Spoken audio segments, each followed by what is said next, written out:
Hi guys! Today I want to talk about academic writing and feelings.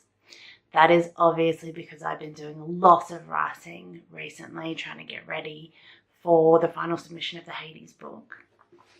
And also I've got the Athena article on the go. So I'm trying to progress both of those things and trying to make progress, feel like I'm making progress, feel good about both of those things, and sometimes I am just not feeling good, and that's okay. So I wanted to sit down and make just a short video about feelings and about not feeling good and how it's totally okay to not feel good about your academic writing. So something I did this morning was go back to this wonderful book, Wendy Belcher's Writing Your Journal Article in 12 Weeks. A couple of years ago, I wrote an entire blog series for PhD to publish going through this book. I'll put a link to the first one of those below, and then they just kind of link on from one another. The first thing that Wendy asks you to do in this book is think about your academic writing feelings. So this morning, I went down to the coffee shop and I started with the prompts that she has in week 1, and I wrote down how I feel about writing, and I'm going to share that with you today. So the first question is my feelings about my experience of writing. This is what I wrote 3 years ago, 2 years ago maybe it was, I can't remember. I've been told in the past that my writing needs improvement. I was taught academic writing by 2 non-native English speakers, and my writing reflects that. It's clunky and passive. I don't think my enthusiasm gets across, and my point is often lost in trying to be too subtle. I struggle to write drafts, wanting the words to be perfect the first go. So I didn't read that this morning. So that's interesting because I think some of what I've written today reflects that too. So this morning I wrote, I feel very conflicted about writing. I'm not naturally a very good writer, oscillating between too formal and too casual. I've worked hard trying to improve my writing, but feel like I'm not making very much progress. I struggle to write without constantly going back and trying to make it clear and smart and cool.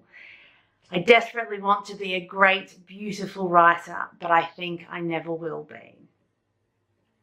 So that's kind of interesting that some of that, my feeling about my experience of writing really hasn't changed, that I still feel like I'm a bad writer. I genuinely think I am a bad writer, and I really struggle with it.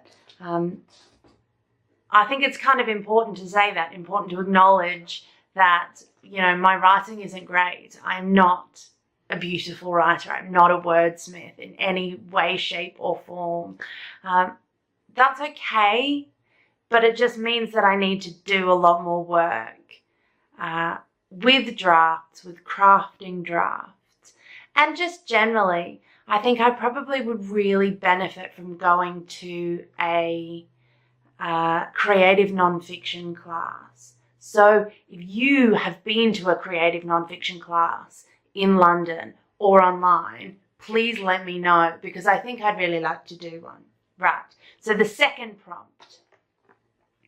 Common elements in my negative feelings about writing. So this is what I wrote the first time.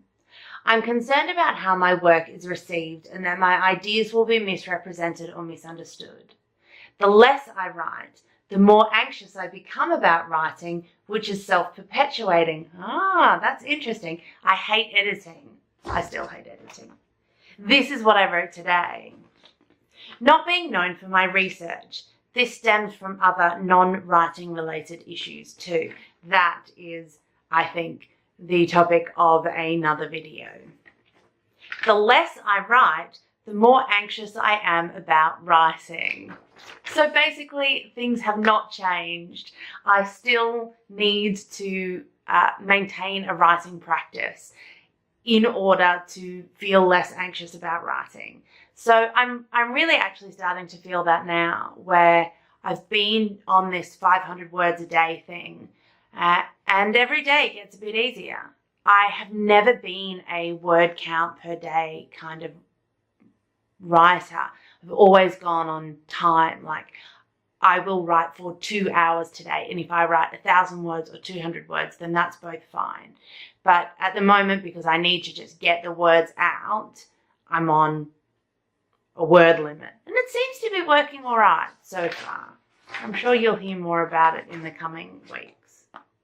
Right, so the last feelings about your writing prompt from Wendy's book. Lessons to be learned from my positive experience of writing. And this is what I wrote a couple of years ago. Finding out that someone thinks my work is interesting enough to continue to improve.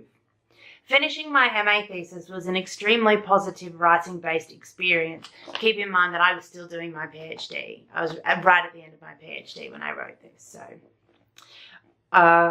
in parentheses, although my writing was later criticised. Having ideas praised in comments, it means I have effectively communicated my ideas. My supervisor, like my PhD supervisor, like many, was very wonderful. But there were often drafts where I think he just assumed that things which he didn't comment on, I would understand meant he thought they were good. But when you are deep in the self-loathing stages of the dark night of thesising, that doesn't always get through. So, hot tip for old supervisors, do praise your students' writing when it's good. So this is what I wrote today, lessons to be learned. What was the question? That's not what it was.